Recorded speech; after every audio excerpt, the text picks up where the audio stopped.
நீங்கள் தான் ஓடி வரணும். வயிற்று வலினா எங்கே வரணும்? நீங்கள் உடம்பு சரியில்லை சர்ச்சுக்கு வரல. இன்றைக்கி நான் சொல்லிக்கிறேன், உடம்பு சரியில்லை ஹாஸ்பிட்டல் போகிறீங்களா? என்னங்க இப்படி ஆட்டுறீங்க? வாயத்தன்னு சொல்லி போகிறீங்களா? போகணுன்னு வாங்க சார், வாங்க வாங்க வாங்க வாங்க, எல்லாம் ஓரங்கட்டு போ போ. நீ எத்தனை மணிக்கு? நான் 4 மணிக்கு. நீ 4 மணிக்கு வந்தாலும் பாரு, ஓரம் போ. வாங்க சார், வாங்க வாங்க வாங்க. முன்னாடி டாக்டர் உங்களுக்கு தான் வெயிட் பண்ணுறேன் சொல்கிறாங்களா? சொல்லுங்க என்னைக்காவது நடந்திருக்கா உங்கள் வாழ்க்கையில்? டோக்கன் வாங்கினா எவ்வளோ கஷ்டப்பட்டு நேரம் வந்துச்சு, ஓடி வந்து 8:30 மணிக்கான நின்னா எனக்கு முன்னாடியே 100 பேர் உட்காந்துருக்கிறான். 102வது டோக்கனா? ஐயோ, இந்த 100 பேரை தாண்டி 102வது ஆளாக நான் போகிறதுக்குள்ளே 1.5 மணி நேரம் வெயிட் பண்ணி டாக்டர் பார்க்குறீங்க.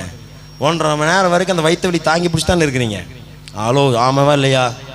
அந்த 2 மணி நேரம்னாலும் வயிற்று வலி தாங்கி பிடிச்சி முன்னாடி 100 டோக்கன் முடிகிற வரைக்கும் வெயிட் பண்ணுறீங்களே. ஏங்க வயிறு வலி, அந்த வலி, இந்த வலி, காய்ச்சல், தலைவலினா ஒரு 1.5 மணி நேரம் ஆறால் உட்கார முடியாது உங்களால்? ராமேன்னு வரமாட்டேங்க வாயில். இல்லை, நீங்கள் சத்தமாக தான் சொல்கிறீங்க, எனக்கு தான் கேட்கலன்னு நினைக்கிறேன். எவ்வளோ சோம்பேறித்தோம்னால எவ்வளோ நம்முடைய இருதயங்கள் கடினப்பட்டு இருக்குது இல்லை? பாருங்கள், நம்ம நினச்சிட்டு இருக்கிறோம் இதெல்லாம் நம்ம செஞ்சு போட்டு அப்பான்னு கூப்பிடும்போது அவர் ஜபத்தை கேட்குறாரு. அதுதான் அவருடைய அன்பு. ஆமாவா இல்லையா?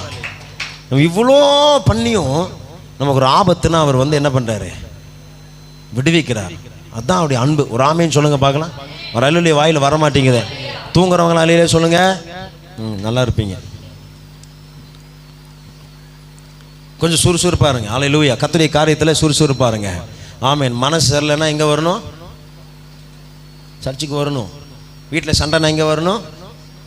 இங்கே வந்தால் தான் சரியாகும். வீட்டிலே உட்காந்துட்டா சரியாகாது. ராமேன்னு சொல்லுங்களேன். பிரிவினையா எங்கே வரணும்?